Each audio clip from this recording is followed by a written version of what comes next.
Namaste and greetings. I, Priyanka Negi, researcher at IMPRI, Impact and Policy Research Institute, Prabhav एवं नीति अनुसंधान संस्थान नई Delhi, extend my warmest welcome you all to IMPRI Web Policy Learning. We're gathered here for the fourth day of understanding the nuances of climate change in the Indian subcontinent, Cohort 2.0, an online international monsoon school program, a 2-month immersive online introductory certificate training course. This program is organized by IMPRI Center for Environment, Climate Change and Sustainable Development. The distinguished expert panel for today includes Ms. Bhargavi S. Rao ji and Dr. Khondaker Moazzem ji. Our chair for the program is Ms. Bhargavi S. Rao ji, independent researcher and educator, environment activist, Bengaluru, and visiting senior fellow honorary at IMPRI. The conveners for the program are Mr. Tikendra Singh Pawar ji, Dr. Simi Mehta ji, and Dr. Arjun Kumar ji. Proceeding further, I heartily welcome you all to this course, Understanding the Nuances of Climate Change in the Indian Subcontinent, Cohort 2.0. We have also shared the course outline and reading resources via email for your kind reference and perusal. Before we start today's session, I would like to announce the housekeeping rules. It is imperative that you join the meeting on time. There will be a Q&A session after each presentation. Share your questions in the Q&A box and not in the chat box. The questions must not be posted as an anonymous attendee. Ensure that your questions are precise and refrain from making general comments in the questions to save time. To begin today's session, I would like to invite our chair, Ms. Bhargavi S. Rao ji, for her opening remarks. We welcome you, ma'am, and over to you. Thank you, Priyanka. And thanks again to everybody at IMPRI for giving me this wonderful opportunity. So today's session we have an interactive session where each of you can brainstorm about anything that you have been thinking about. It could be your own. I also understand we have a very good mix of students, researchers, working professionals. So it will be great if each of you can share from your own perspective of all those things that you all are currently doing in the context of climate change, your own field experiences, the challenges you all are facing on ground, or any other thing that you would wish to discuss. So, and soon after that, we also have a guest speaker today who's going to be talking about clean energy in Bangladesh. And it's interesting to see how Bangladesh has also been making strides towards, shifting to this entire clean energy mix to reduce its reliance on fossil fuels. And this clean energy drive has been driven both by environmental concerns and the need to ensure energy security for all, given that its population is also growing, and also to ensure a steady economy. So I was just reading about some of the aspects of the clean energy expansion in Bangladesh, and it's very interesting how the solar power expansion is also growing. Interestingly, Bangladesh has invested a lot on solar home systems, and it has been a global leader in the deployment of solar home systems, especially in rural areas, and where the grid access is very challenging and it's limited. So millions of such solar home system units have been installed, which is providing electricity to households and even small businesses today. I think that is something that is lacking in our country, and I thought that was a very significant progress on their part. Bangladesh is also moving in the area of utility scale solar parks. Right now, I think it is in the construction phase of a 50 megawatt solar power plant. and many others are slowly stepping forward to see how the share of energy can be shifted to renewable energy, and how the national grid can draw a lot more from renewable energy. So wind systems are also slowly increasing, and there's been a lot of study to map and do some feasibility studies to identify viable locations. And when it comes to wind, I think Bangladesh is in its early stages, while it definitely holds a big promise in this entire energy mix. I was also reading that Bangladesh is moving towards, has focused a lot on biomass based energy, given that rural areas have been using a whole lot of biomass. There have been a lot of efforts to modernize the biomass based energy use, converting agricultural waste particularly into biofuels and biogas. And this has been big investment across the country, where organic waste is being turned into clean cooking fuel and electricity. And these initiatives definitely are helping reduce the use of traditional biomass, which also leads to a lot of deforestation and can also cause a lot of air pollution. Hydropower is another big thing, although it does not have so many rivers. It's only in a small part of Chittagong where there are hilly regions where hydropower is being explored, and there are some small minor projects. But from a policy and investment perspective,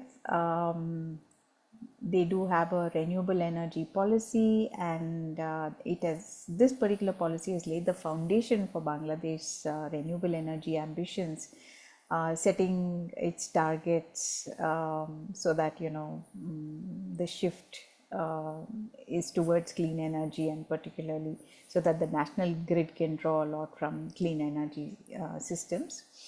And an authority called the Sustainable and Renewable Energy Development Authority has been set up, particularly to coordinate and promote all these renewable energy projects. And it also plays a very critical role in implementing some of the government policies and ensuring investments are coming in.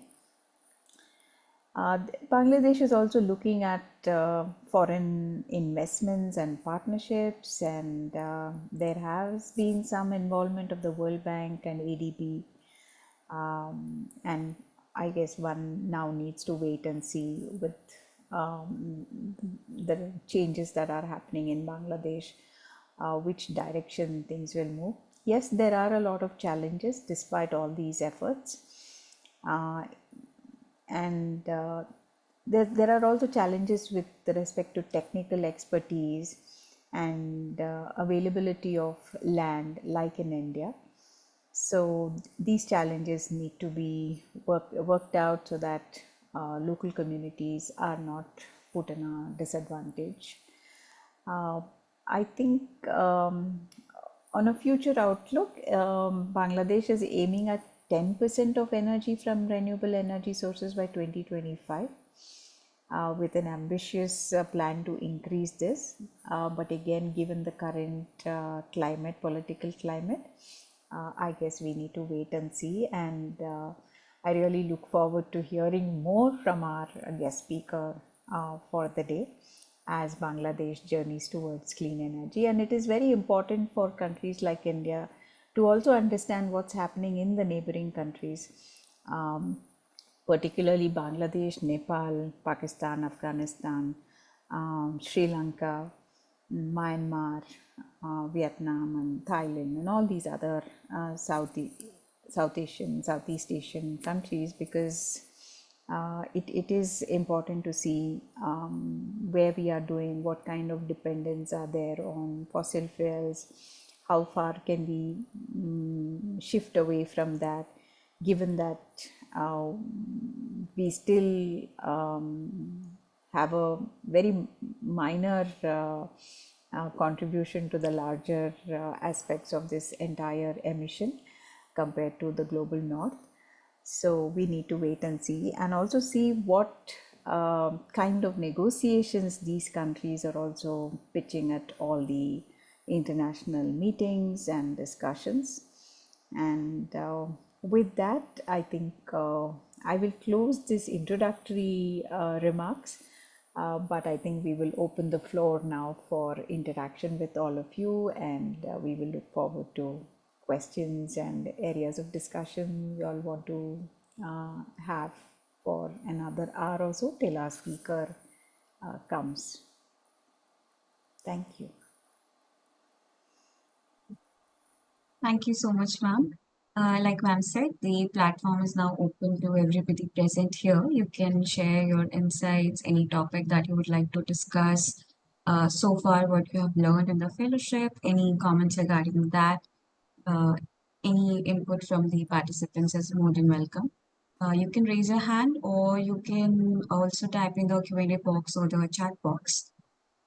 We'll give it some time, ma'am. Yeah, Sure. Shalmali ji. Yes, please go ahead.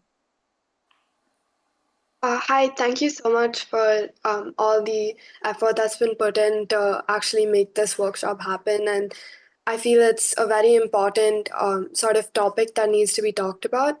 So, hi everyone, my name is Shalmali. I'm currently studying in the 10th grade at Legacy. And as a child, I remember the first time I even heard the words climate change. uh, it it's always struck a chord with me, and personally I've always been one to try and like spread awareness about climate change and help people understand. I just wanted to sort of discuss one point, that is, in a country like India with so many millions of people populating it, I think the words climate change and global warming have sort of lost their meaning because of how many people tend to talk about them. So, if you take an example of even in my school, every day we have probably around 5 to 6 presentations on climate change and global warming, but they never lead anywhere. So, and if every time students themselves tend to hear these words, we turn a blind eye and we don't pay attention to what actually needs to happen. And I think that's really what needs to be changed. And even the people attending this workshop right now, I'd say I'm probably one of the youngest people here. And although that might be a point of embarrassment to some, I think as the new generation that is going to be handling these sort of issues and that needs to be the one to form the solutions, I think the earlier we all attend these type of sessions, the better, because the more knowledge we have of the current situation, the better the future would be for all of us. And just one last point. I also, in my school, have been trying to launch a new campaign called the My 1% campaign, which urges every individual to contribute just 1% of their effort towards reducing their individual effort on the planet, because that's all we need. Little drops make an ocean, as other people would say. So thank you all for this opportunity, and please continue to have these type of sessions in the future. Thank you, Shalmali, and I'm really happy that our participants range from as young as somebody in 10th standard to many of us who have been on this planet for more than 50 odd years. So very happy to have you here. I would like to start answering, or at least responding to your question, to your comment, by saying that I think our generation should be very sorry that we are leaving a planet where you probably have not been as responsible as we are to the mess that has been created, and your generation has a lot to handle. So I really am sorry about that. But moving forward, like you said, yes, climate change has become a buzzword. Everywhere people are talking about it, but very little action is happening. That is, I think, because there isn't a very clear understanding of where we are In our last session, one of our speakers, Dr. Tikender Singh Panwar, had spoken to us about a climate clock. So you can just Google it as I am speaking, and it gives you exactly the number of days left and hours and seconds left to reach the net zero target. So one is we are not aware of where we are heading. Secondly, the science of things is something that people have not really understood, given that not all of us may come from science backgrounds, or not all of us may feel comfortable understanding a complex issue like this, or even the IPCC reports are not really broken down and reinterpreted in a simple language, and even if it is, it only comes in English, and a large section of our population need not be comfortable reading, writing, hearing in English, right? It has not been translated into our regional languages. So all these gaps exist. But to those of us who seem to have understood and who seem to have got the urgency of things, I think a lot of responsibility lies on us to help more people understand. And then the next thing is also about what is it that each of us can do. It's only when collective action comes together, just as how you spoke about the 1%, collective action needs to happen, and this has to start at an individual level, at a personal level. And it's all about the choices we make, right? So simple things like our food, our clothing, our mobility, access to education, all of this. If you just start looking at the food itself, on a daily basis, if we have to map how far my food came from, I think that would be the first starting point. And then we will probably all ensure that we will get our food from the nearest possible options. And the second thing is clothes.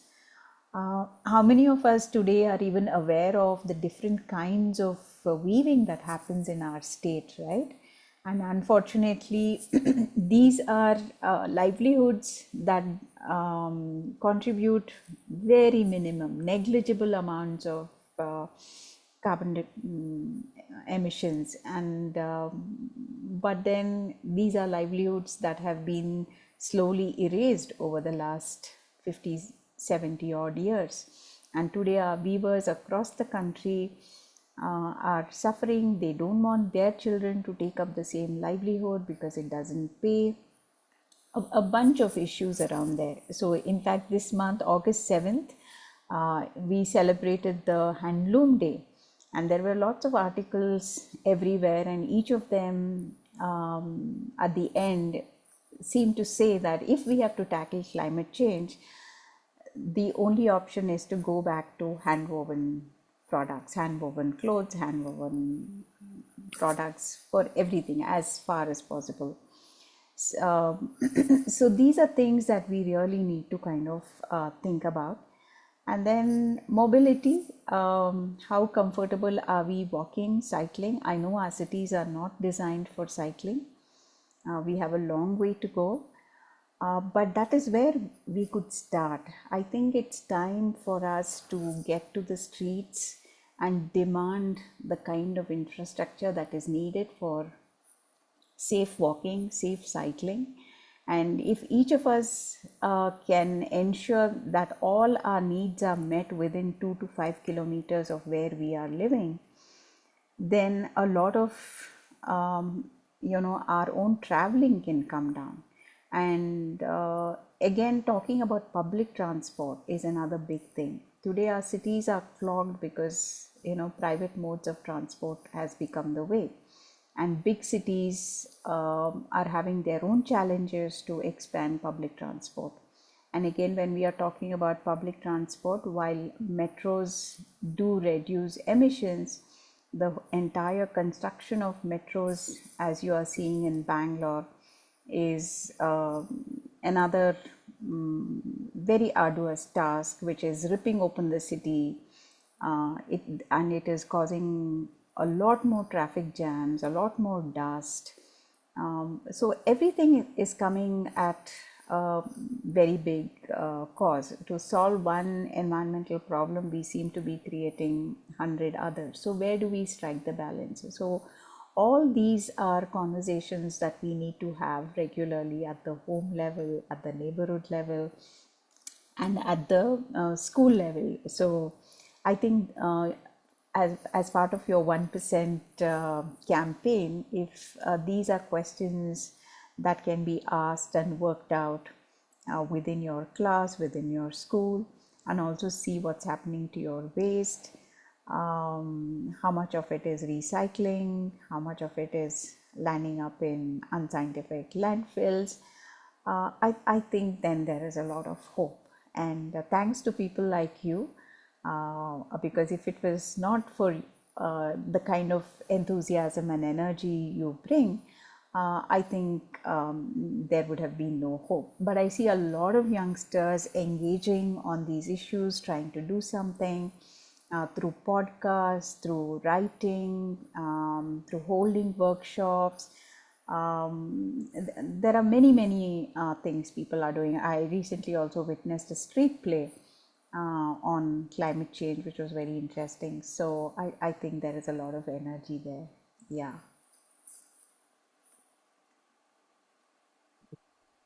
Thank you so much, ma'am. We have a couple of questions in the Q&A box as well. Induji, would you like to unmute and ask the question yourself? For the participants who would like to turn on the video, we're sending you the panelist links. Just accept to be promoted as a panelist, and you can rejoin as a panelist in the webinar, and you will be able to turn on the videos as well. In the meanwhile, Induji, would you like to go ahead and ask your question? I can read it. Yeah, so the question basically says, can you reflect on the concerns in the forest management in the coming decades? The biodiversity loss, adverse human-wildlife interactions, erratic rainfall, epidemics, etc. Yeah, so it's a very big question, but if we have to talk about forest management, I think it is the habitat loss everywhere that is leading to the biodiversity loss and the human wildlife conflicts. We seem to be diverting land, which includes forest land in many cases, to a variety of projects. And in a country which is driven by GDP, it is very challenging what we consider growth, what we consider development. So if we are allocating forest blocks for mining of coal and various other minerals, then it really needs a lot of reflection and reimagination of, can we do without that, or if we are doing it, how can we do it, how much more can we extract? These are questions that need a bigger and a wider reflection.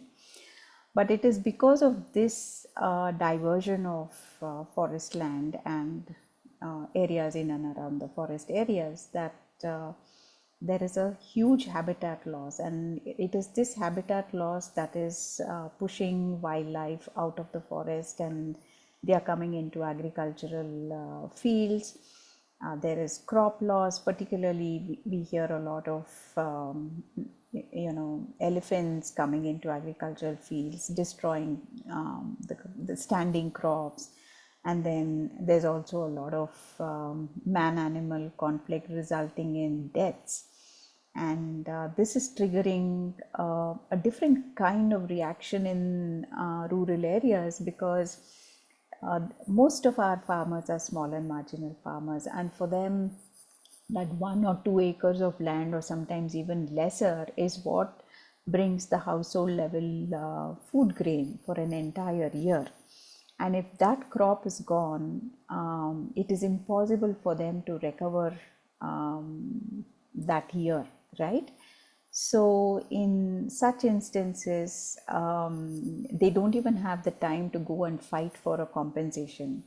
And in many of these areas, young children have lost their lives on their way back from school. Farmers have lost their lives when they have been going or returning from their farms, because it's difficult to spot an elephant either at dawn or dusk. So there are a lot of challenges in this context, and they demand that the elephant that has killed their loved one be captured. And every time an elephant is captured, it's again a very sad thing, because the will of the elephant is broken, and then it is domesticated, sent somewhere to either a temple or other such facility, and that's not a nice process either. And you can't be keeping elephants in camps, right? So somewhere we need to learn to coexist. So there again, a lot of awareness is lacking, and we need to build that. There are organizations today doing some excellent work, trying to raise awareness among rural communities, trying to set up early warning systems where elephants are spotted, so that the risk from direct conflict with the elephant is reduced, and fatal injuries are also reduced. One such example I can give you is from Valparai in Tamil Nadu, where this early warning system has really benefited the local communities. And the way the early warning system works is village after village, the entire community there is connected through their smartphones, or even a small ordinary cell phone. It doesn't have to be smartphone. The minute somebody spots an elephant, you just have to send a message to a number that is given to everybody. They all know about that, and then from there it triggers a warning system where they have set up like the traffic lights, red, amber and green. So if the elephant is very close, in areas where it is very close to settlements, it will be in red, and accordingly in amber, and when the elephant is moved, the light changes to green, and soon the forest department and others come to that area and start monitoring the movement of the elephant. So to a large extent, the local people have cooperated, and the number of deaths there have been reduced. So similar programs are being tried in Hassan, Sakleshpur in Karnataka, and now also in Coorg. But if we deeply look at it, it is because of the loss of habitat, right? So is there a way that we can restore the habitats? Because elephants migrate in the same route every year. They remember their paths in which they travel. So as they migrate, and they travel long distances, so as they migrate, they even remember particular trees where they eat particular fruits. It could be the jack or the mango or various other fruits. So when such fruit trees are gone, when their paths are disturbed, that is when they have to move in the direction that they have to go, and they happen to pass by plantations or villages and agriculture fields, and now solar parks as well. How can you tell an elephant this is a solar park? Go around it. Or the Great Indian Bustard, which we've been reading quite a bit. where there was this rule that they could install lights, reflectors to the Great Indian Bustard. So these are solutions which are like band-aid solutions. They really don't address deep, and this definitely requires a lot more thinking, and also it requires a lot more coordinated efforts, not just with certain departments, but academia, local traditional knowledge, sociologists. Everybody needs to come together. Talking about biodiversity loss, yes, the National Biodiversity Authority, which is in Chennai, has been set up since 2004. All of you all probably relate that India signed the Convention on Biodiversity in 1992, and it was only in 2002 that we had our own Biodiversity Act, and only in 2004 the authority was set up. Then came the guidelines, rules, and all the state biodiversity boards were set up soon after that. But for a long time, these boards and the authority, they were a little clueless, I could say, when soon after the law came, because it was in 2009 and 10 that the brinjal biopiracy was exposed in India. Monsanto, in collaboration with two universities, the Tamil Nadu Agriculture University and the Plant Variety Research Center, and UAS Dharwad, the University of Agricultural Sciences in Dharwad, and with the help of USAID and a consultancy group called Satguru Consultants, Monsanto accessed some 20 odd varieties of brinjal, and the National Biodiversity Authority had no clue about it. The state biodiversity boards had no clue about it. And when they were approached, they said, oh, but this doesn't apply to us. It comes under the agriculture department. So they hadn't even read the law at that point of time, because it was new and things were still settling in. So these gaps also play a big role in protecting our biodiversity. So I would urge all of you all to read the Biodiversity Act. See what section 3 says, see what section 7 says, see what section 40 says, because these are sections which have been very crucial in protecting the biodiversity.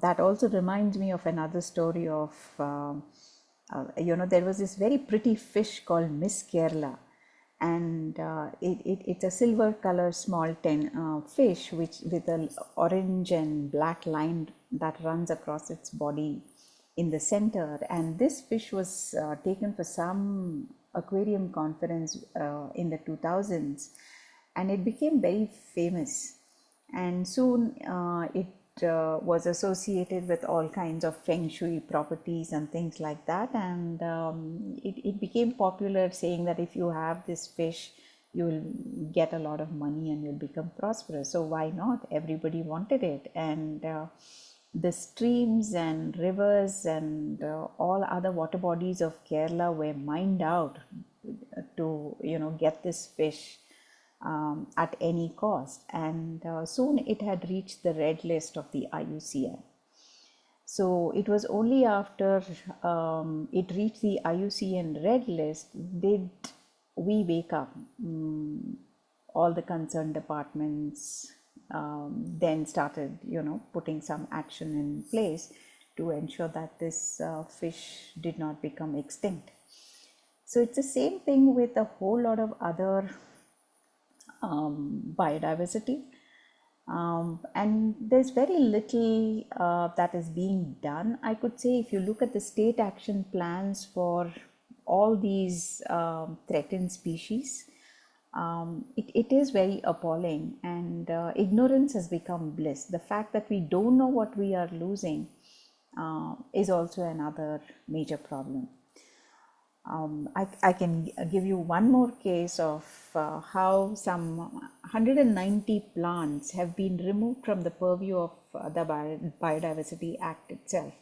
This was discovered in 2010 again, but nothing was done, and that list has only increased now.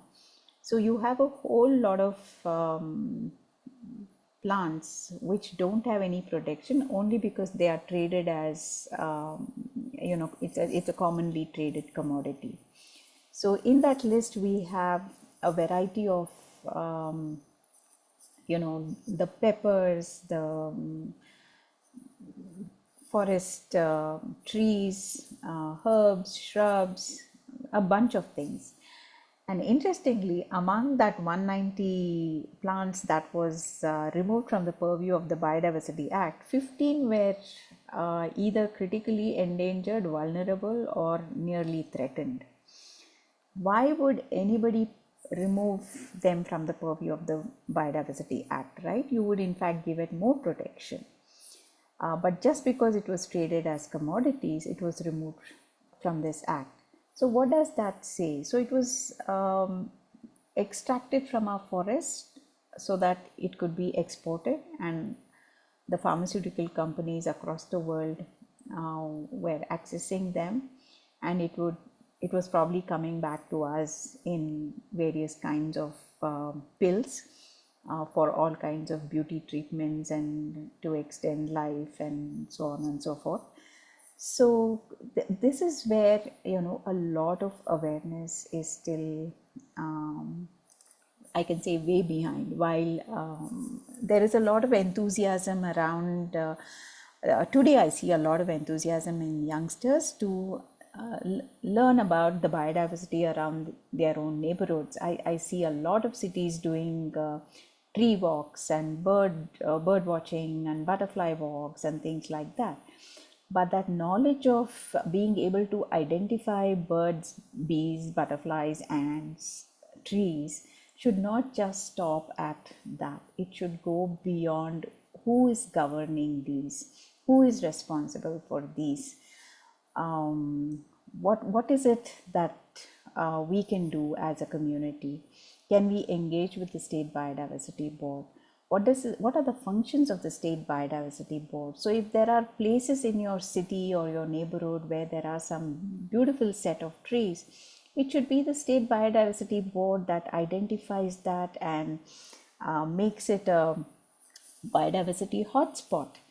But most of our state biodiversity boards, due to various reasons, including lack of budgets, are not very active.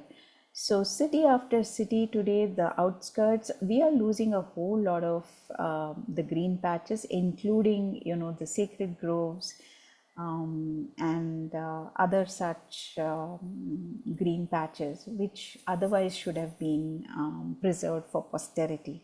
I can go on and on with more examples, but I don't want to bore all of you. But that was just an indicative list. Then you also have asked about, I think, the forest communities, forest dwelling communities. Epidemics. Oh, right. Epidemics, yes. That's a topic by itself, and it's definitely because we are reducing that gap between the forests and where we live. So we are making ourselves more vulnerable to a variety of more pests for which we don't have immunity, we don't have the resistance, and yeah. So with the forests gone, the animals will definitely come out, and we are not exposed to those viruses or other microorganisms, and we will tend to catch those infections. And yes, the COVID-19 was just a feeler, probably. I'm sure a lot more is opening up sooner or later if we don't do anything about protecting our forests. I think that is where the traditional knowledge is so important. The fact that most of the indigenous tribes, they respected the forest so much, they worship the forest. In even in the areas where they extracted some of the resources, they always kept one part of the forest untouched, and that would change every 5 years or 10 years or whatever, depending on the region. So they ensured that there were still pristine places where everything could regenerate and things wouldn't become extinct, and there was always this one small patch where the animals could always go back to. Those knowledge systems are gone, and today we are building bridges and flyovers and all other things, expecting the animals to take the bridge on top, and humans are supposed to take the road below. I wish we had better communication systems with the animals. Yeah. Thank you, Bhargavi. It was so enlightening. And you spoke about the Biodiversity Act and how, or like, I would like to know how these species 190 plants were removed from the purview of this thing. So we do a lot of trade, right? So we are exporting not just onions and potatoes, but we export a whole lot of, yeah.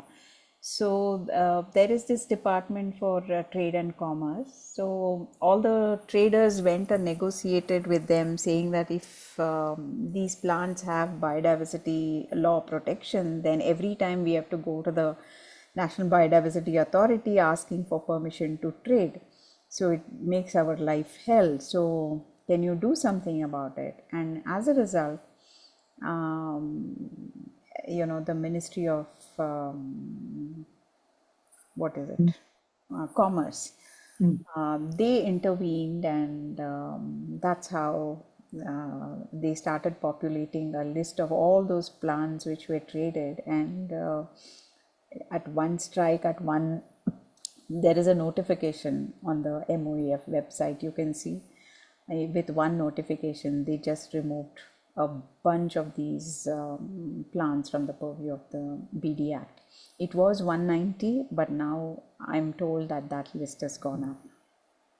Okay. Okay. Thank you, Bhargavi. Welcome. And yeah, you had something else to ask? yeah. Can I share something similar? Sure. Like last year when we went to Chikmagalur, it was a summer season, and I saw a lot of people, a lot of petty shops are selling plant parts. See, all these plant parts are like there is a vegetative role in these plant parts, no? All these they are collecting and selling to the tourists. Correct. So correct. how unscientifically we are doing all such kind of blunders and making accelerate this loss of biodiversity. Like we are Yes. not aware of it, and so nobody is bothered about it. Yes, Huh? very true, very true. So if you, when I get bored, I just go to the National Biodiversity Authority website. I love seeing their website because from 2010 to now, a lot has changed. Some for the good, some for the worst. So those things that have been for the good are the fact that the law, the act, the rules, the guidelines, all those things are there. And initially when they started populating information out there, there was information on who had applied for what, for accessing what product, what biodiversity product, and whether clearance was approved or not. But over a period, and you could also see the fact that there used to be hundreds of people applying for accessing the red sanders.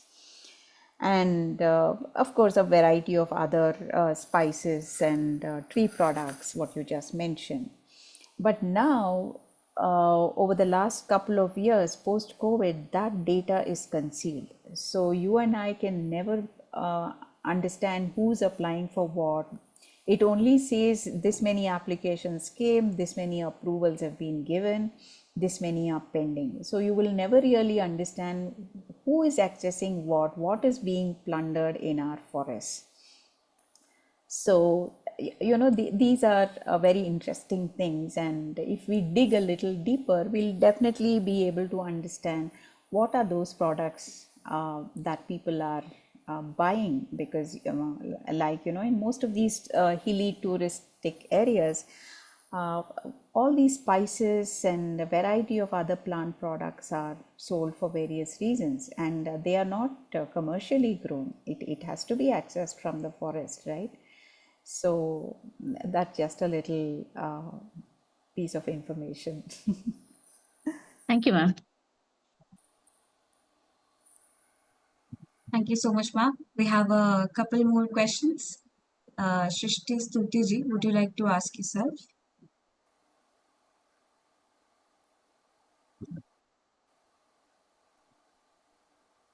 Yes. Hi, good afternoon. So, I wanted to know ma'am's opinion on the Great Nicobar Development Project because as of August and the first 2 weeks of August, it has gained a lot of traction and a lot of environmental concerns surrounding it have come to light. There were issues regarding the clearances that were given to the project, and then they have been challenged by the National Green Tribunal at the National Green Tribunal. So, if ma'am could share her opinions on the same, it would be good. And also, the other question that I wanted to ask was, is there a way, bolster India's strategic position in the Indo-Pacific region, which is why this project is being undertaken, without disturbing the ecology and, the vulnerable Chompen tribes and the other tribal, groups and the ownership of the forest that these tribal groups have. So, so if ma'am could enlighten us on that, it would be. Yeah, there's a lot of material today written by Pankaj Sikseria, Ashish Kotari, and others who worked extensively and for long periods of time in this area. I would urge you to read all of that, and that will definitely give you some idea of what is happening in detail, and also in the context of this entire strategic position in the Indo-Pacific region. But given that it is such a fragile and delicate ecological space, the answer is very clear, right? That one cannot be disturbing it because it will be gone forever. So I think there has to be other alternatives, and we are not devoid of people who can critically look at this and give alternate solutions. It's just that there is no room for such meaningful engagement. And as a result, we seem to be destroying this last piece of pristine ecological space that is part of our country.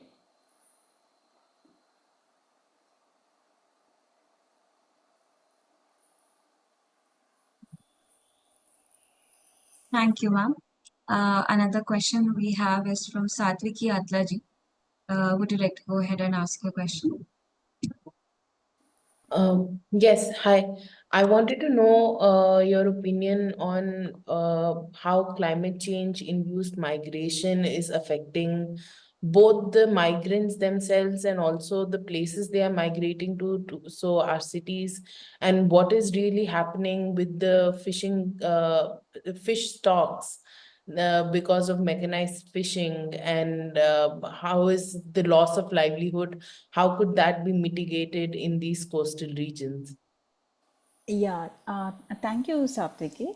I think it's an area that requires a lot of thinking and understanding.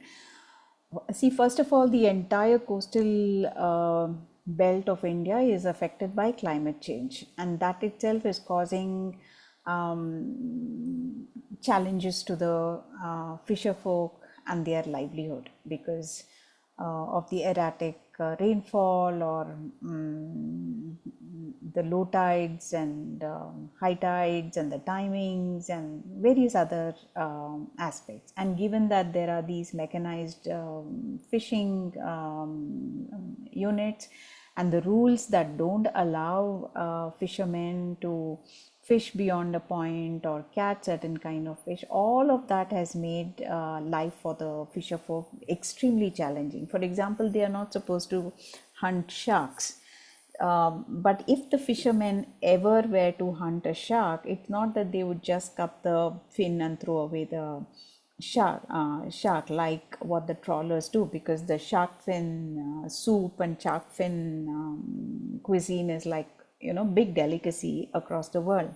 So the trawlers typically do that. But fisher folk, if they were to catch one shark, they wouldn't do that. They would use every part of the shark, and it would fetch them a little more money. And at the most, they would probably catch one shark like once in, you know, many days, probably a month or two or so. It's not that they are going and catching sharks every day.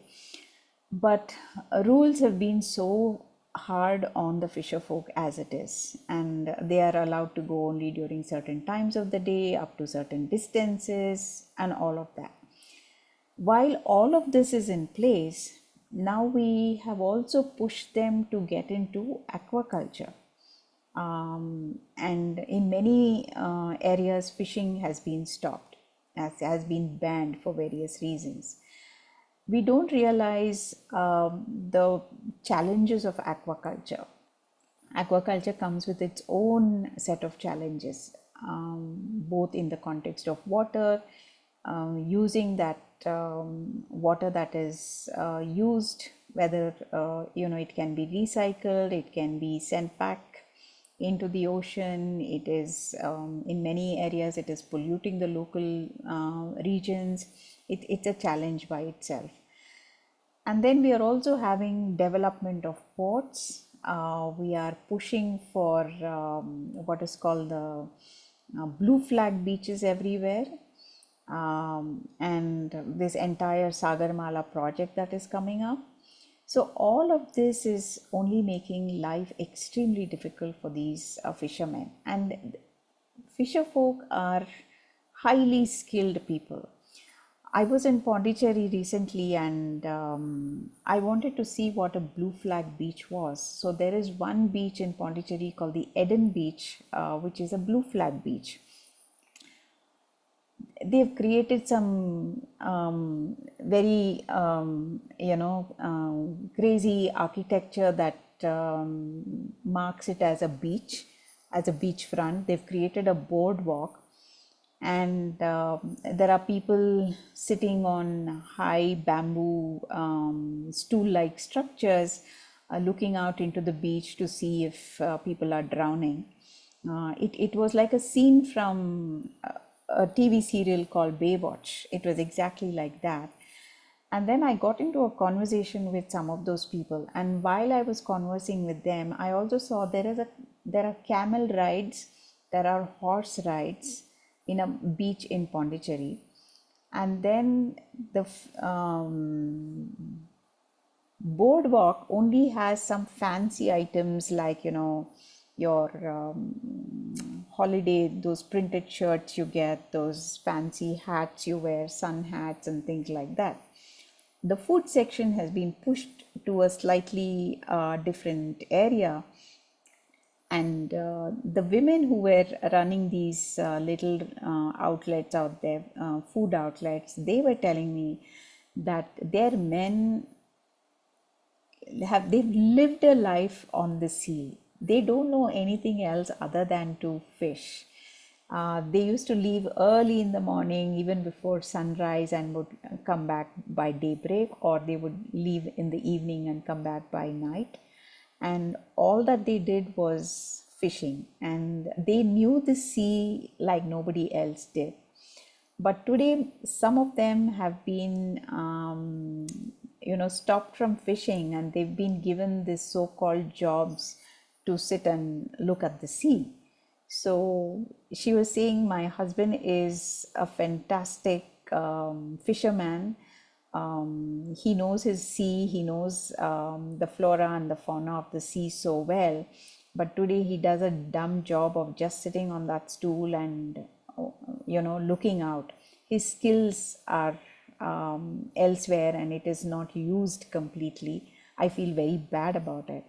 And she had this little fish stall where the fish did not come from the beach or the fishing boats in and around that place. She had to go all the way to the Pondicherry, the city market, to buy her fish.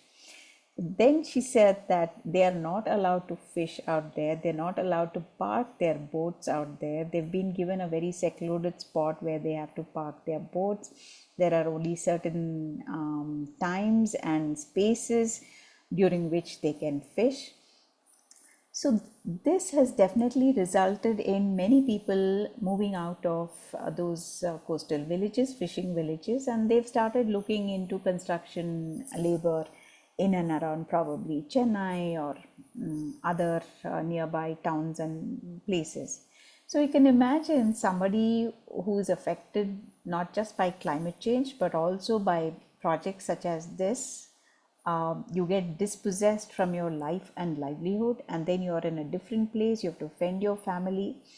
And Chennai itself is a place which is seeing impacts of climate change with all the flooding and everything that we read, the heat waves and all of that. So these are people who have absolutely no skill to get on in life in any other way, right? So earlier they would have some food at the household level. Today they will not have access to that food, and when you don't have proper food, your body is not built to handle the climate change impacts as well, and you definitely tend to fall sick, and you don't have the bandwidth to access health care. You don't have insurance, and you don't have finances, or you don't have assets through which you can take a loan. So a certain section of the population is being pushed into these cracks beyond, they will never recover beyond a certain point. We are pushing them into deep intergenerational poverty. So their children, they will probably never be able to complete schooling, right? They will never probably make it to a college. So when we create these huge infrastructure projects, be it these blue flag beaches or ports or airports, to those who are losing everything, their land and livelihood, I think the compensation packages and the rehabilitation packages are very petty. It will be fair only if we can ensure to all those families food, shelter, proper shelter, then free education for their children, free mobility, and free access to health care. Without that, it is impossible that they will make it in life. What is the guarantee that their children will even reach college? And these are families where, probably this would have been the first generation to even go to college. So we've snatched that opportunity also away from them, right? So migration is happening due to a whole lot of reasons, in addition to climate change. And some communities are facing a double whammy because of displacement due to these projects, and wherever they are relocated, they are again facing impacts of climate change. and they are the most vulnerable, and our city climate action plans have no plan for them. Yeah, I think I will stop there. Thank you so much. Thank you so much, ma'am. I think that was a lovely interaction session. And our next speaker is here as well. So I think we'll move on to the next session now. Sure. For our next session today, I am delighted to invite Dr. Khondaker Moazzem ji, Research Director, Center for Policy Dialogue, Dhaka, Bangladesh. Sir will be guiding us on Bangladesh's journey towards clean energy. We welcome you, sir, and if you could please take it from here. Thank you, Ms. Priyanka, and thank you, colleagues, for joining. Could you please allow me to share the presentation here? I have a presentation. Sure, sir.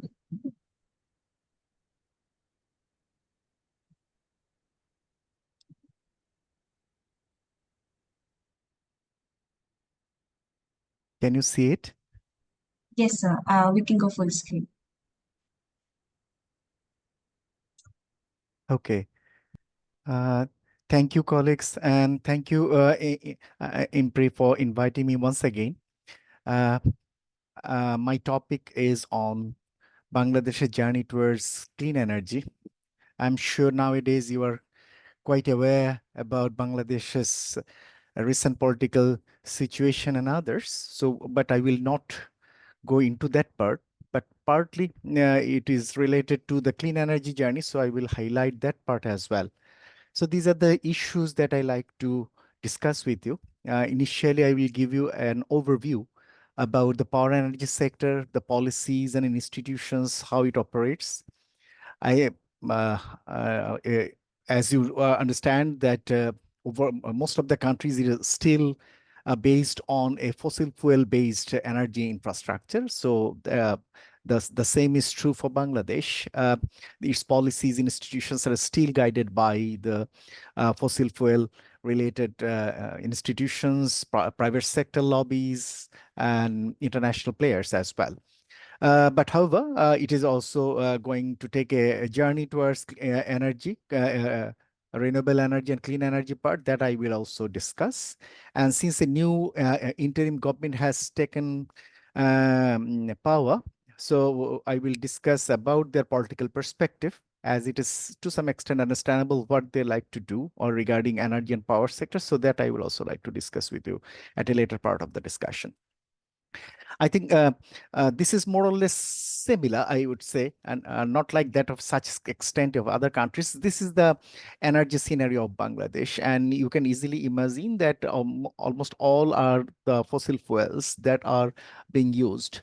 And over time, the energy use has significantly increased. While it was in 1990, that time the per capita income was below $300, and now it has increased to $2,800 plus. So, so there is an acceleration of per capita income of 900% within a period of 25 years. 30 years. So that has an implications that the energy demand has also increased, and this is mainly guided by the fossil fuels. So you can easily see that oil, biofuels, natural gas, and partly coal. So these are the major source of energy that is being used in the country. So if I like to show you a much of a distribution of this energy, you can easily imagine and you can easily see that the gas is the single largest source of energy in the country, which is around 33%, 1/3. This is because that Bangladesh has a domestic gas base, both onshore and offshore in the Bay of Bengal. So that is the major source, but its share is depleting. So that I will come later. But along with that, the petroleum as well as the biomass are some other important source. But what is more important here is that increasingly Bangladesh's energy share is getting to be dependent more on import. So that is, I would say, a concern for a foreign exchange crisis country like Bangladesh, so such a increasing dependence on energy is getting to be much more problematic for the country. And sometimes I also mention that the recent macroeconomic challenges in Bangladesh is largely driven by its huge payments for import of energy. So this is mainly because of the petroleum, LPG, LNG, import from India, coal. These are some of the energies we need to import, so that we need to spend a lot. So that is a major issue that we also need to take into account. Why this scenario is that now, earlier period, we were more or less largely dependent on domestic gas, and you can see in the left-hand side table, there were an initial reserve of proven and probable reserve of 40 TCF, and out of that, recoverable was 30 TCF, and of that we have so far used around 20 TCF. So the remaining 10 TCF are there. And as far as the expansion of economic activities, every year we need more than 1 TCF gas. So in other words, with the existing reserve available, we could use another 10 years. But as you can also see, there is an estimate of another 10 TCF gas available, so which could be explored, and partly in the Bay of Bengal and partly on the onshore. So those are the other sources, possible sources of domestic gas reserve that could be explored in the coming years. And because of the depleting energy gas, so gradually the government is going to import a lot of liquefied natural gas to meet the domestic demand. But however, because of the rising price of gas as well as the energy, particularly after since the initiation of the Ukraine-Russia war, so it is getting to be much more difficult because of the high energy price at the global market. So Bangladesh found to be very difficult to import at a high cost of such liquefied natural gas as well as petroleum and coal from abroad.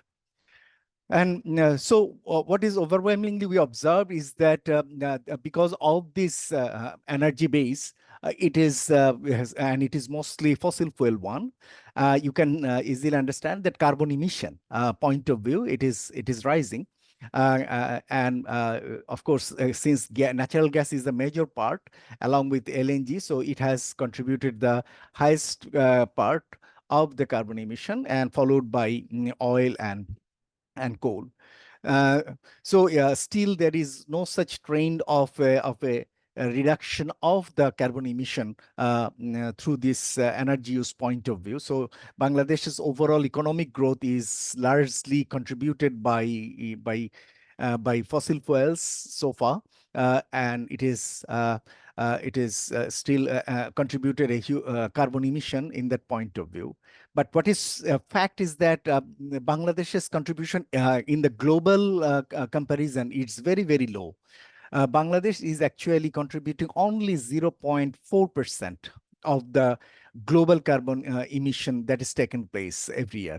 So it is less than 1%, even less than 5%, 0.5% of the global carbon emission. So still it is low, but what from the civil society side, from our organization and others, as well as the global commitment for decarbonization and reduction of the greenhouse gas, there is a continuous initiative ongoing to how to mitigate the climate mitigate initiative, how to reduce the carbon emission locally.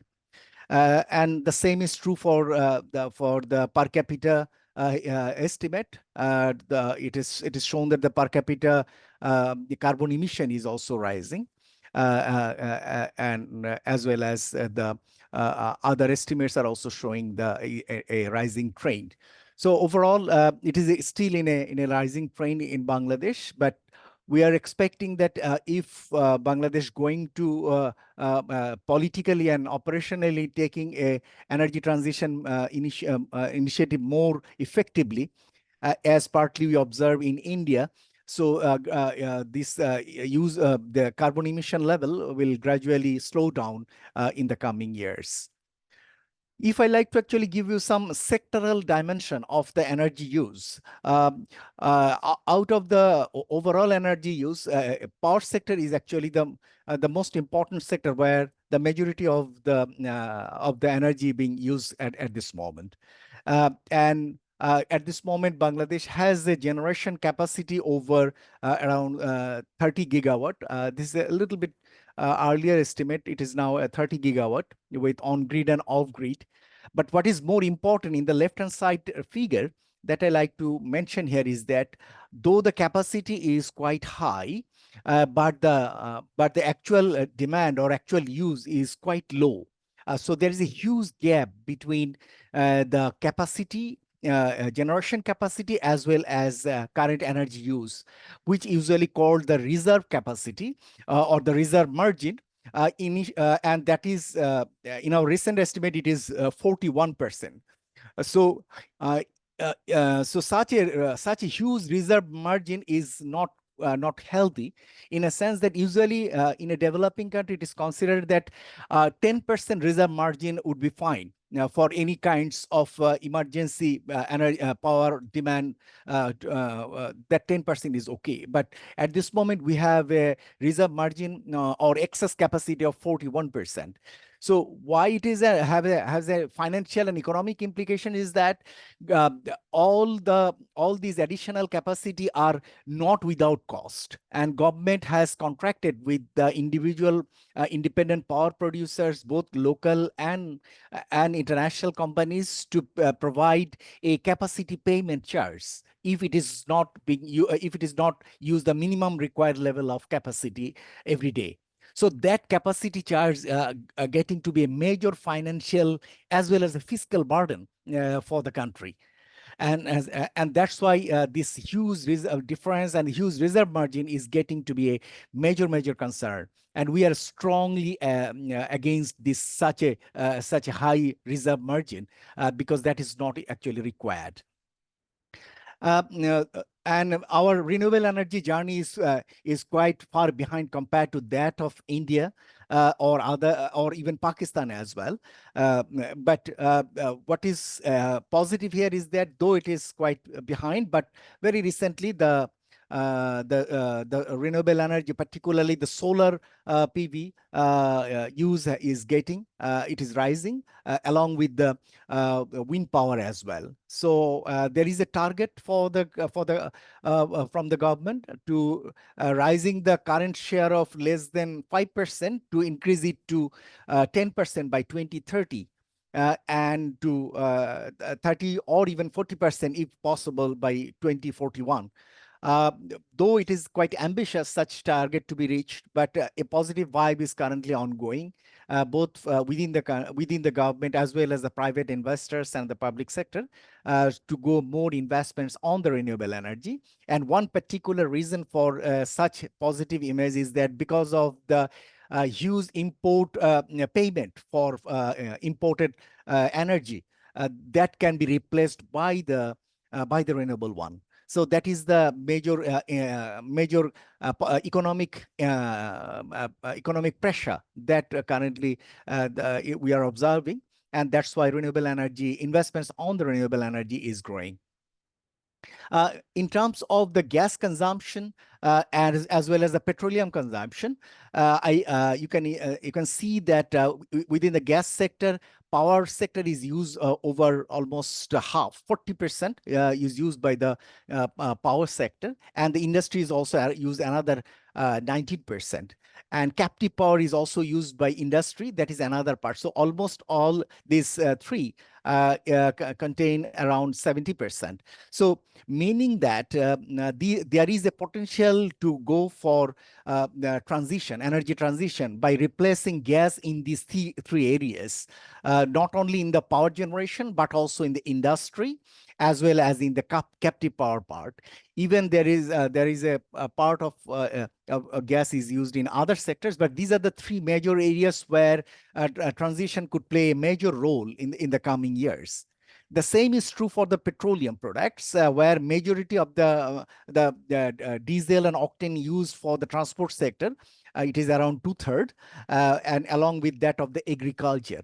So these are the two sectors where we are also expecting a transformation in the coming years, where transport being transformed from the diesel based to battery used electric vehicles. As in case of the agriculture, the petroleum is used, basically diesel is used for irrigation.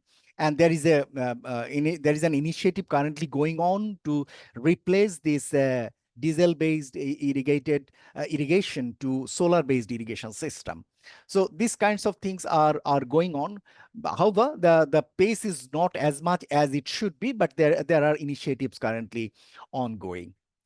From the policy point of view, there are lots of policies are there which are related to, I would say, energy sustainability point of view and partly energy transition point of view. You can see the Sustainable and Renewable Energy Development Authority, SREDA. They have a number of policies. We have policies on efficiency and conservation, policy on renewable energies, and policies on Energy Regulatory Commission. However, although we have those policies, but most cases those are not well coordinated with different policies and acts. There is one problem, and some of the policies are prepared by one ministry and some of the policies are prepared by other ministry. There is a lack of coordination between the two. So there is some problem of policy coherence between these policies.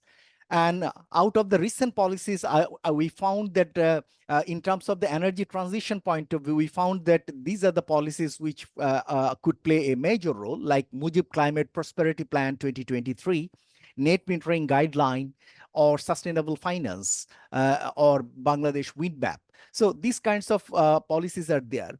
But if I like to consider a energy transition or in an overall value chain point of view, I found that there are still lots of gaps and lots of policies are still required to complete the whole energy transition to be ensured. So that part I will come as at a later part in terms of the suggestion point of view.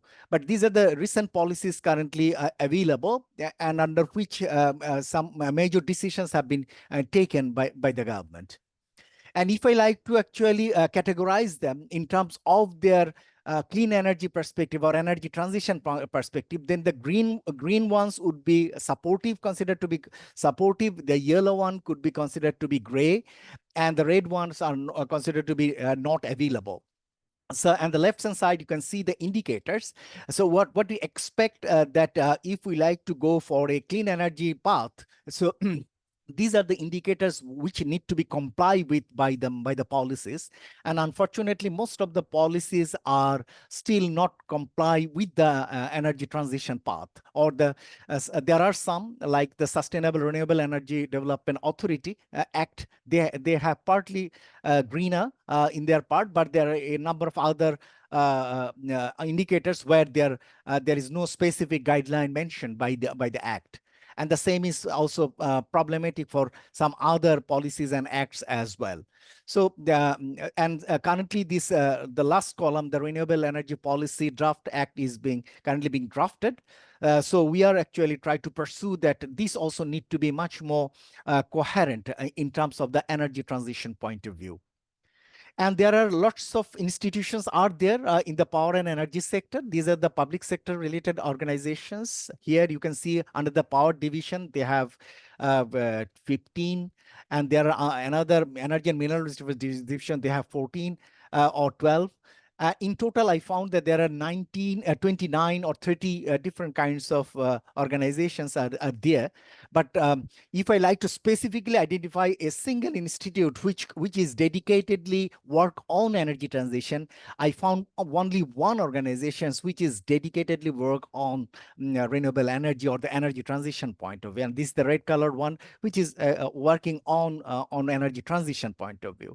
But the problem is that though it is an it is an authority, meaning that it has much liberty to take actions, but its overall scope of work is very, very limited, and it is somewhat intentionally or unintentionally, I won't actually much discuss about it, but its scope of work is very limited. It cannot, it is not allowed to issue a license for a solar power plant which is over 10 megawatt worth of capacity. So for a bigger plant like 60, 100, 200 megawatt of worth of power generation, electricity generation capacity, those need to be sent to Prime Minister's office.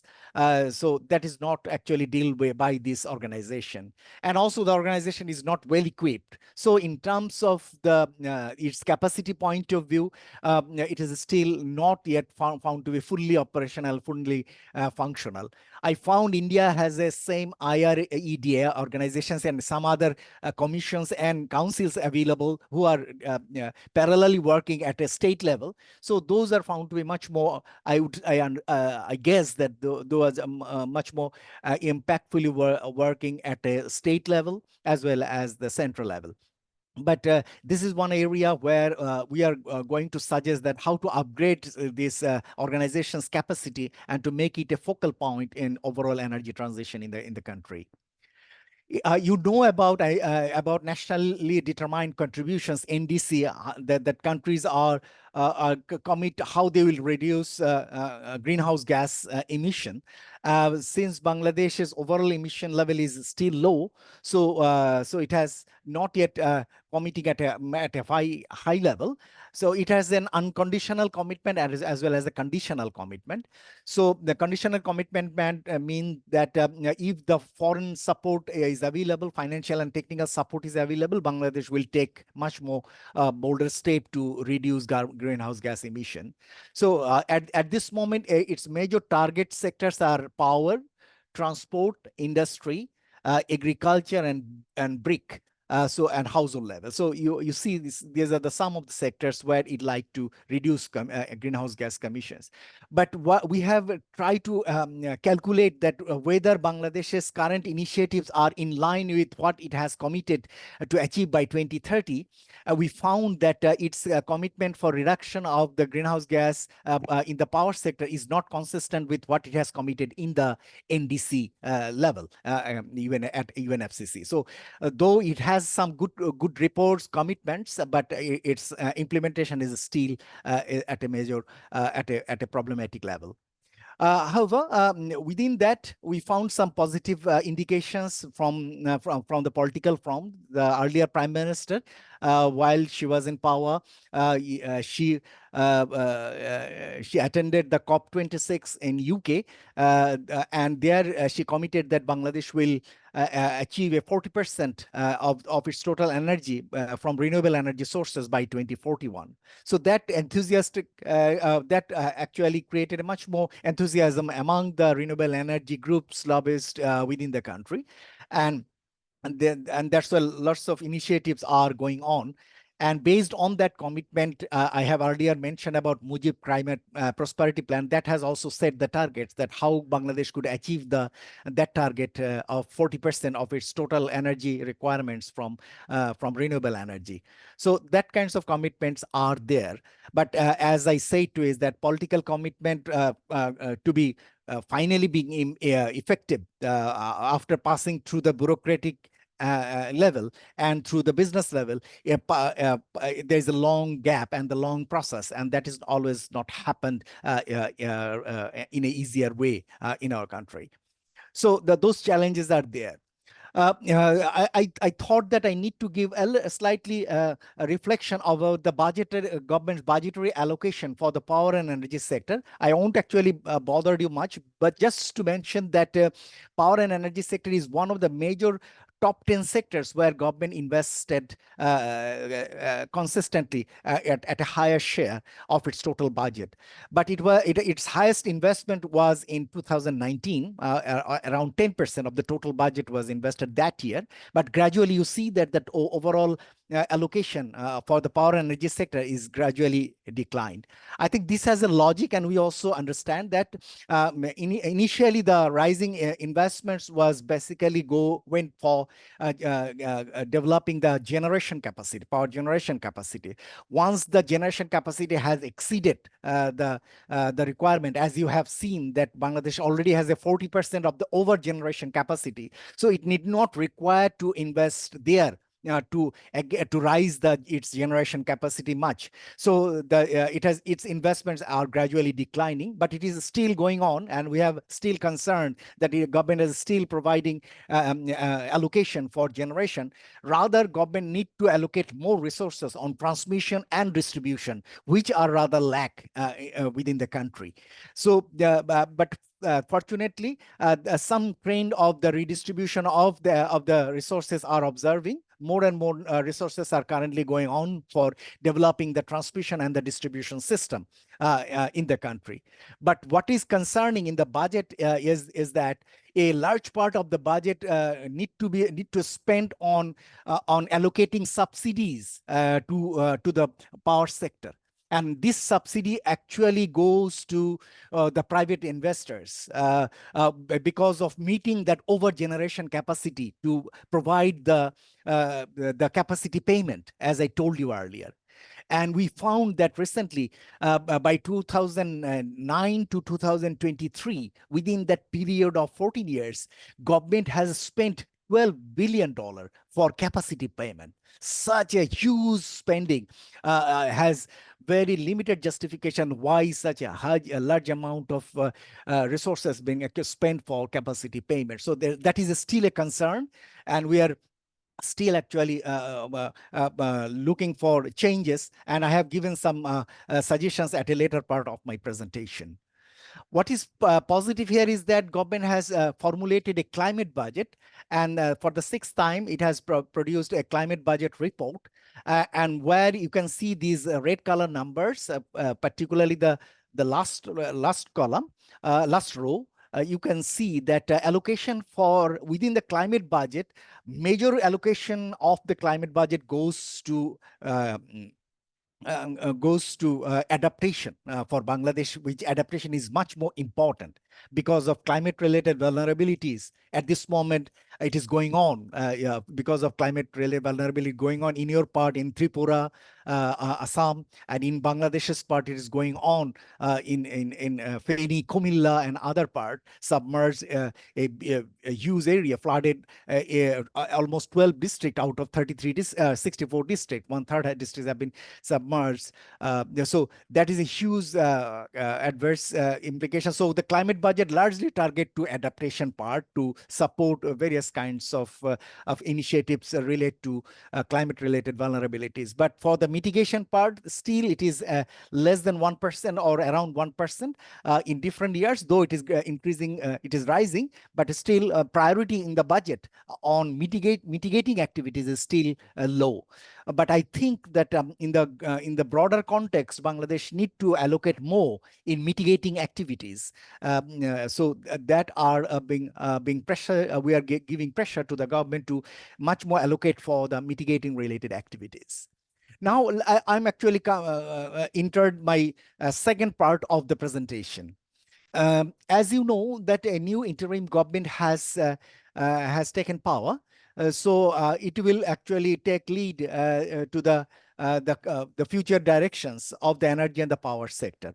Before actually discuss about this new interim government, if I like to discuss about the earlier regime, I found that earlier regime is successful in terms of ensuring access to energy. It is quite successful. At this moment, almost 100% of Bangladesh's locality are being grid connected. Not necessarily they are whether they are actually get the electricity adequately or not, but at least it is connected. And that's why the per capita electricity availability, which was in 1990 less than 200 kilowatt hour, now increased to 3 times to 600 kilowatt hour. So it has positively contributed in terms of accessing people the electricity, and that has positively contributed to economic growth and development of making people available the electricity across. But the point here is that initiatives were not done efficiently. And there is a huge wastage of resources. There is a huge deviation of competitive practices. There is a huge deviation of transparency, lack of transparency, deviation of transparency and accountability. So that raises a huge caution. And from that angle, we think that this interim government's journey should focus on the efficiency part, should focus on the competitiveness part, should focus on the transparency and accountability part.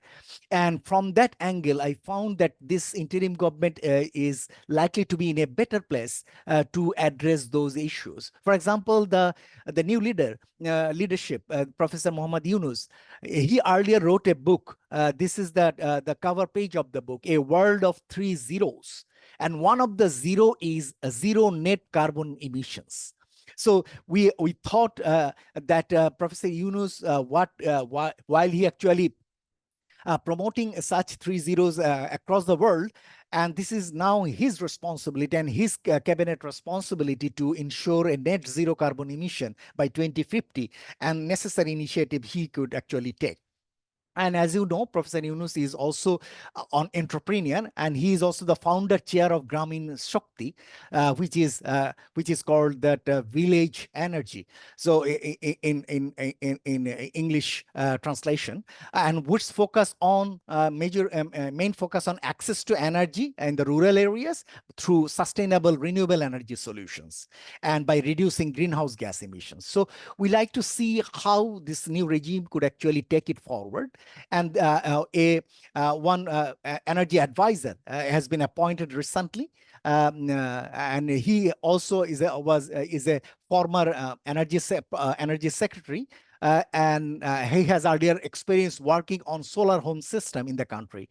So we thought that he also could actually take more proactive stance regarding energy transition in the future journey. Even just energy transition could also be possible, because the advisor team of advisors also include human rights activists, environmental activists are there also. So we hope that the agenda for clean energy could be promoted by the regime where there were lacks in earlier regime in that part. So just a few days back, we have organized a press briefing in our office and provided a set of agenda for the interim government. And from there, I have copy-pasted some of the slides and shared here with you. And though our main objective of that press briefing was to where the reforms are needed. So we have identified policy reforms, we have identified regulatory reforms, we have identified institutional reforms, operational reforms, and partnership and cooperation related issues as well. So here are some of the policies and acts where we think that some immediate actions are needed and revisions are needed. For example, though it may be difficult for you to quickly grasp what I actually like to mention here, but if I like to give you the theme, then you can easily understand where's the problem is. This is the Quick Enhancement of Electricity and Energy Supply Act 2010, which earlier regime, because of huge electricity shortage, has enacted this act in 2010 to quickly give a public procurement order to the private parties, so that they could quickly set up the power plants, which we call that quick rental plants for peak time power supply plants, so that Bangladesh can come out with the energy demand. And that worked very successfully initially, and Bangladesh has got an quick electricity access quickly. However, this act has later on been used just as a replacement of the Competitive Public Procurement Act, and that should not be. And as a result, it found that this act has been used for giving licenses and orders for private parties who have good connection with the government, good connection with the political parties and political leaders, and the price are not competitive, and the capacity charges are still being clause have been added there, though already there is excess capacity since 2017. So we thought that these kinds of acts are actually anti-competitive, and we thought that this act should be immediately repealed. And thankfully, just the day when we have made our press briefing, that day evening, government has announced that for any future contract, this act will not be used, and all kinds of future act will go for public procurement and a competitive bidding. So this is one of the principles that we like to set, that the power and energy sector now go for a competitive bidding process, which will ensure a competitive price and will ensure quality supply, as well as ensure the private parties who are competent to provide that service in a competitive manner. And the same is true for the amendment of the Energy Regulatory Commission Act 2003. And that also used as a mechanism to arbitrarily decide the energy price.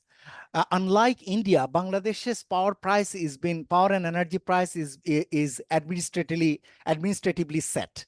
While in India, it is competitively set at par with the international price, but in Bangladesh, it has been set earlier it was set by the BERC's suggestions, but under that amendment in 2023, that authority has been taken away and given to the ministry, where ministry can arbitrarily set the energy price, and that also is found to be anti-competitive. Earlier, there was a mechanism of a check and balance between consumers' voice can be raised there, and the private party power producers also raised their demands, and thereby finally the price has been decided. But that mechanism was stopped since 2023. So such a way, other policies or acts are also need major reforms, like integrated energy and power master plan.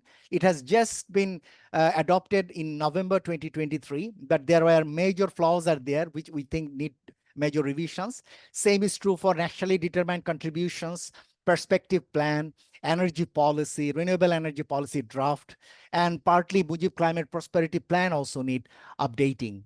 And also the competitive bidding process should start. Feed-in tariff, energy transition network, auction guidelines, those are also to be designed and practiced.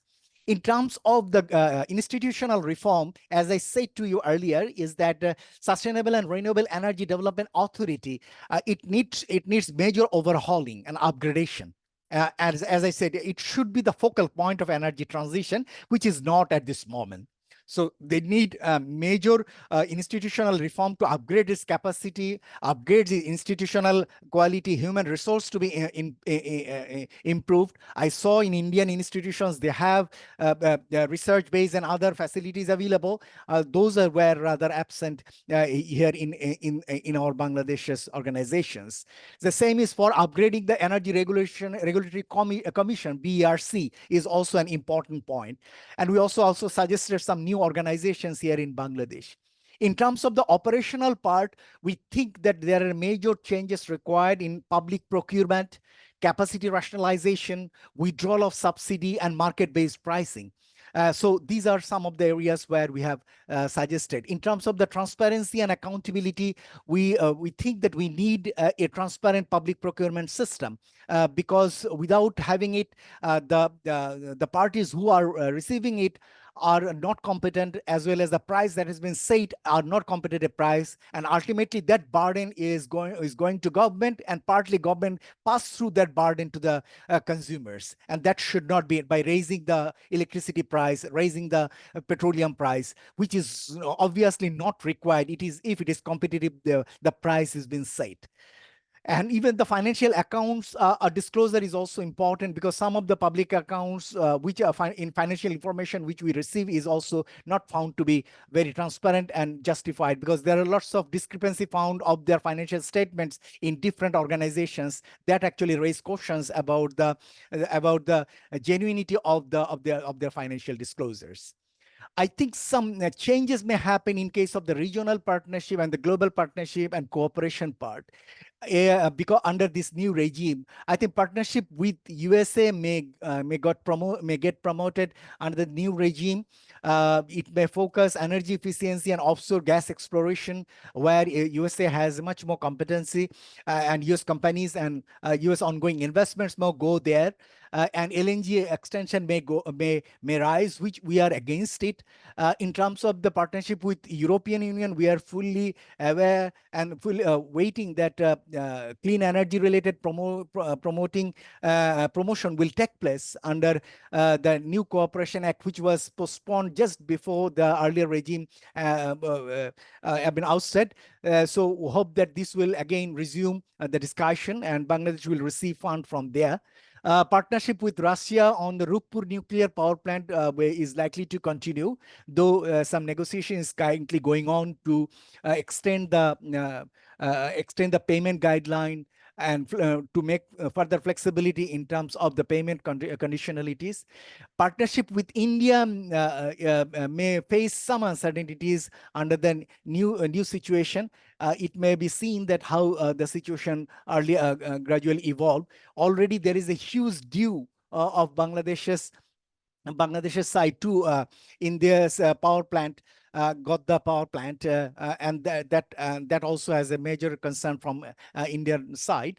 But of course, Bangladesh at this moment is also in a crisis of foreign exchange to meeting those due payments to different parties, both locally as well as to internationally. And same dues are also are there with Russia, with China, with Japan as well. Hopefully, multilateral development banks will come forward to support, like World Bank, IMF, then French Bank, and then AIIB, Asian Infrastructure Investment Bank. They may actually come forward. Look forward that how the relationship and how the future fund flow comes through the partnership with different countries. My final point, my final 2-3 slides are that what we have suggested to the interim government, that if the interim government really like to take a path of energy transition, it should specifically take a bolder step, and it should clearly it should make it clear that its future journey.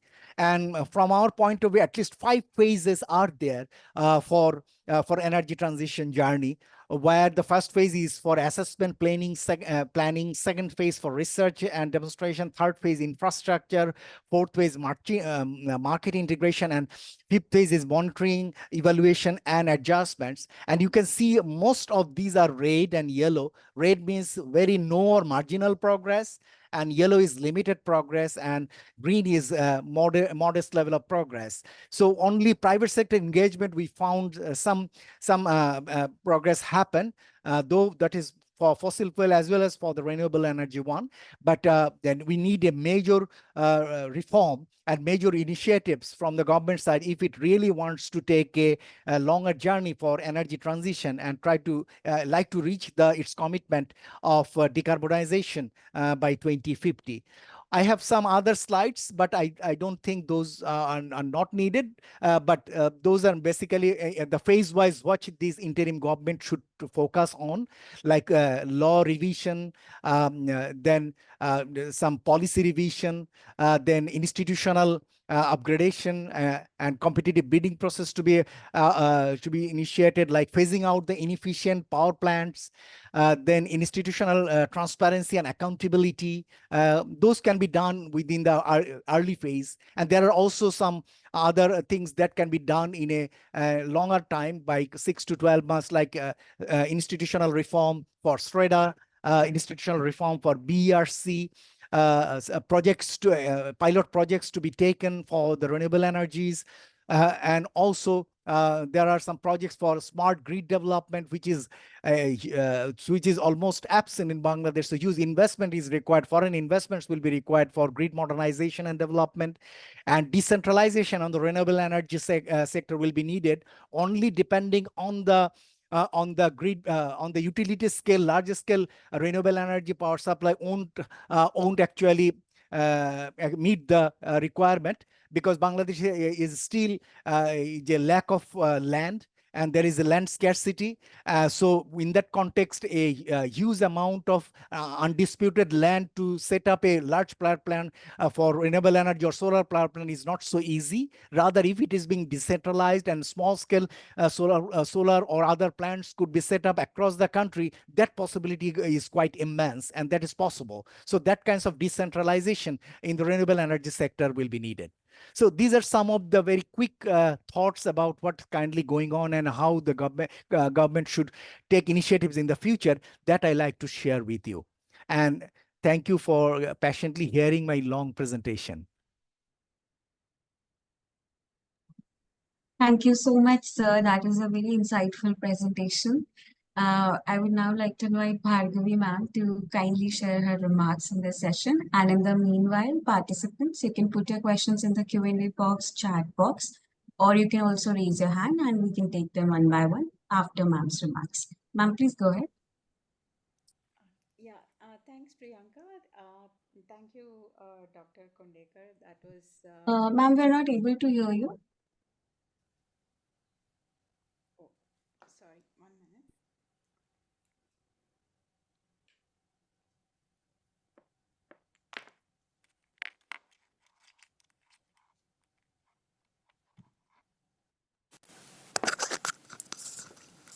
I'm so sorry. Can you hear me now?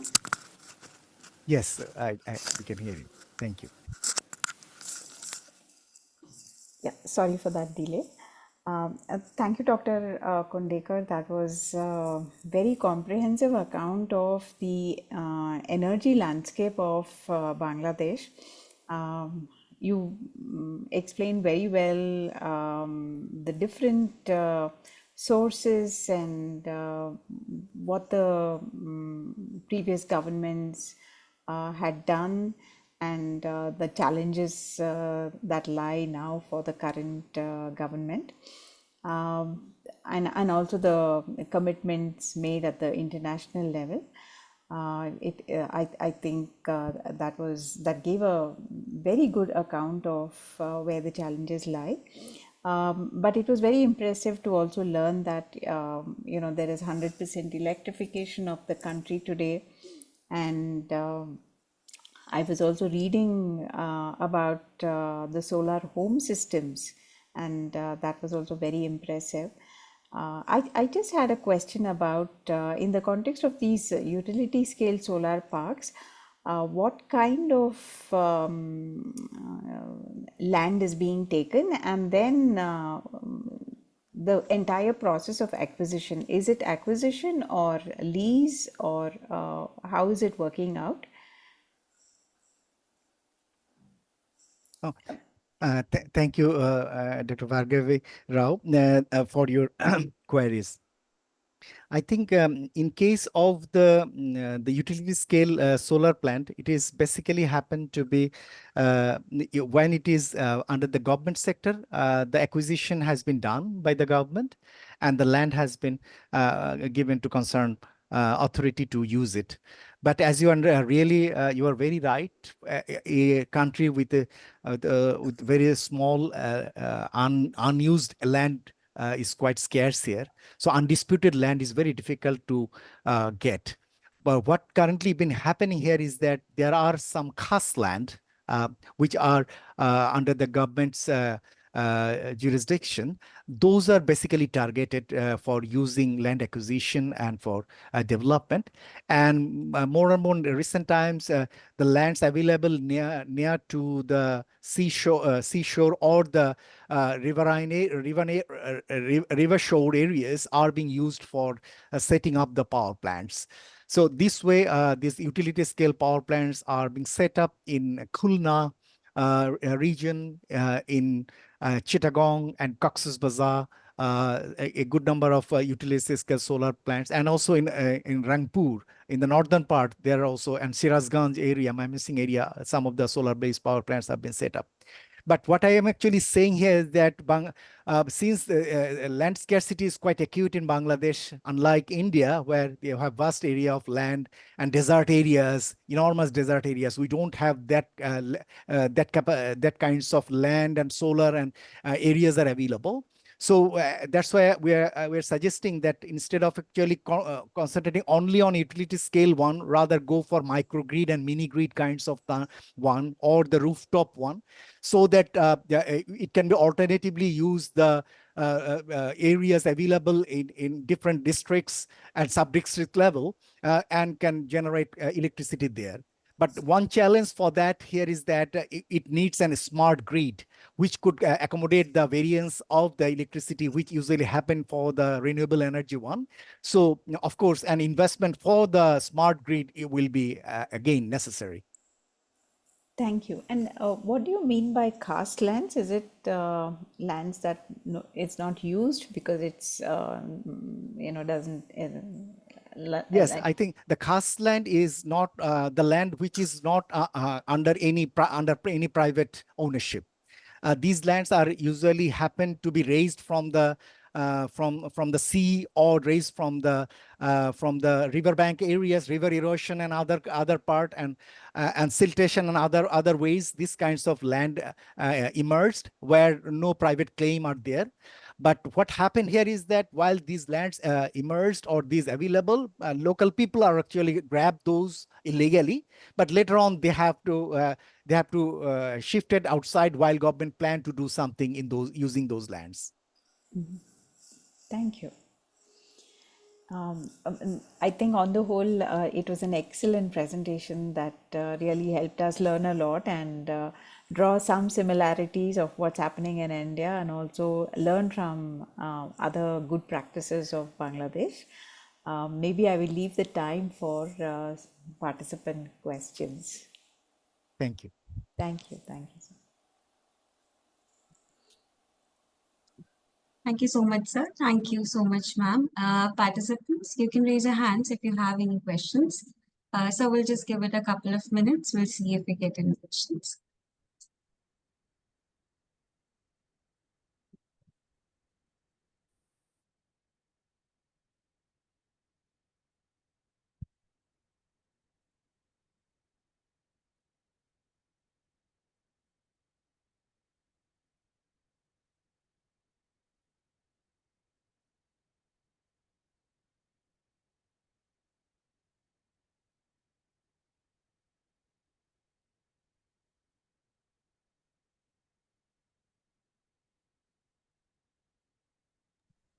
Okay, I don't think we have any open questions, sir. With that, I would like to thank you for giving us such an enriching presentation. We're thankful that you shared this insightful talk with us, and we hope that we can continue to collaborate with you in future IMPRI events as well. So thank you so much for being here with us today. Thank you. Thank you, all of you. Thank you so much, sir.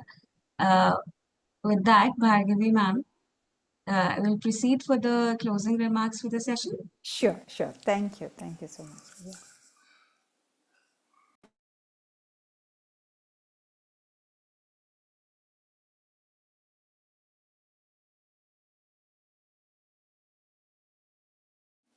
We are not able to hear you, Priyanka. Okay, yeah, I'll just start. So as we come to the end of day 4 of understanding the nuances of climate change in the Indian subcontinent, Cohort 2.0, an online international monsoon school program, a 2-month immersive online introductory certificate training course organized by IMPRI, I, Prankanegi, researcher at IMPRI, Impact and Policy Research Institute, would like to propose the formal vote of thanks on behalf of the IMPRI Center for Environment, Climate Change and Sustainable Development. We're grateful to our experts for the day 4 session, Ms. Bhargavi S. Rao ji and Dr. Khondaker Moazzem ji, for taking out their valuable time and for their thought-provoking insights on the topics. We also thank Ms. Bhargavi S. Rao ji for convening the session. We thank all of our participants who have raised pertinent questions and actively participated in today's deliberation. Readings for the session have been shared in your email, and a video of the session will also be shared with you for learning. We look forward to welcoming you for our 5th day of the certification course on 31st of August 2024 at 4 p.m. We're grateful if you're watching us later on YouTube or listening to us on our various podcasts or reading our publications. We hope you continue to join in future to our IMPRI Web Policy Talk and Web Policy Learning. Wishing you a very good evening and thank you, everybody. Thank you. Thank you.